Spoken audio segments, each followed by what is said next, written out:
Le salut demandé et obtenu. Ce troisième tableau de la gloire de Sion se distingue des précédents par un trait particulier, le prophète fait ressortir la nécessité de l'intercession des fidèles en faveur du rétablissement de Sion.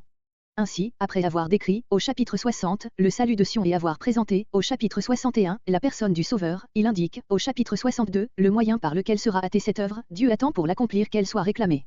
Le morceau Ésaïe 63.7 à 64.12 nous fera entendre la supplication par laquelle les fidèles répondent à cet appel à la prière QEC leur adresse ici de la part de Dieu. 3 parties dans ce morceau. Le prophète demande et attend la délivrance, verset 15. Les fidèles sont invités à ne pas laisser de repos à l'Éternel, qu'il ait tenu le serment qu'il a fait en leur faveur, versets 6 à 9. Le prophète promet que le salut est proche, versets 10 à 12. Verset 1. C'est le prophète qui parle, il prélude lui-même à l'intercession des fidèles, verset 6. Point de repos. La prière du prophète est une lutte ardente, incessante, il est jaloux du salut de Jérusalem, il n'y a pas de loisir pour lui, tant qu'il n'est pas réalisé. Comparez, pour les images de la fin du verset, Ésaïe 58.8, Ésaïe 59.9. Verset 2. Ésaïe 60.3, Ésaïe 61.9.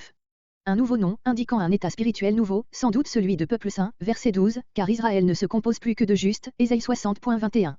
Comme autrefois Abraham et Jacob, c'est de la bouche de Dieu même qu'ils recevront ce nouveau nom, comparé Apocalypse 2.17, Apocalypse 3.12. Verset 3. Une tiare, une couronne, l'ornement le plus magnifique de l'Éternel, ce dont il tirera sa gloire, Ésaïe 28.1.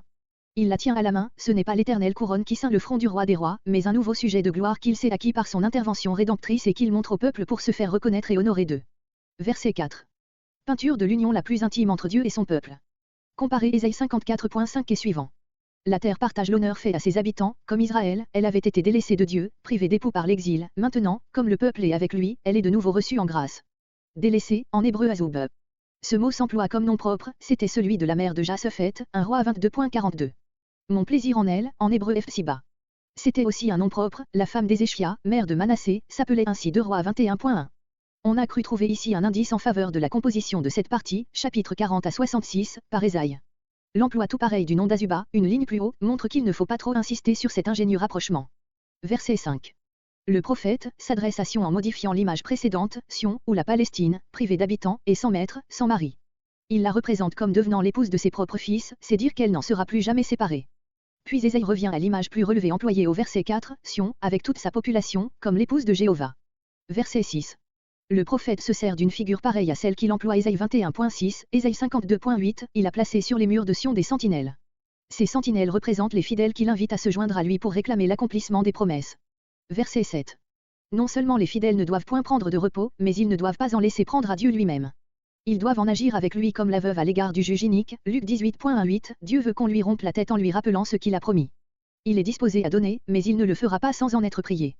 Pourquoi cette importance décisive donnée à la prière? Parce qu'une grâce non réclamée ne serait pas appréciée à sa valeur et ne porterait pas les fruits qu'elle est destinée à produire. La louange, c'est-à-dire, un sujet de louange pour. Verset 8. Sur le serment divin, voir Ésaïe 45.23, note.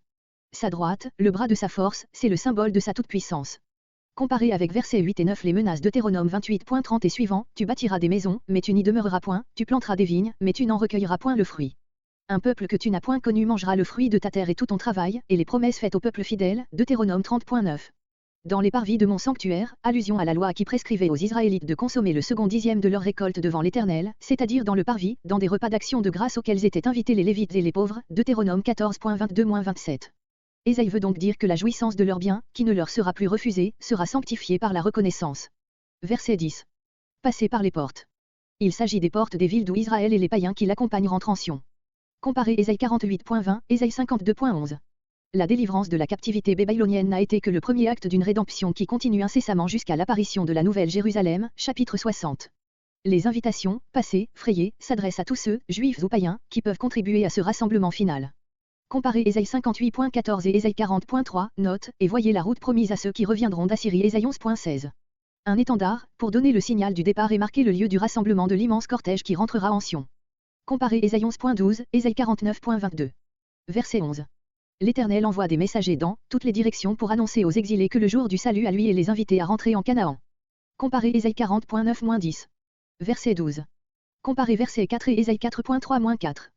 Ils seront bien ce qu'indique leur nom, ce qu'il était dès l'origine par leur destination, Lévitique 19.2, Lévitique 20.26, comparez Jérémie 2.3.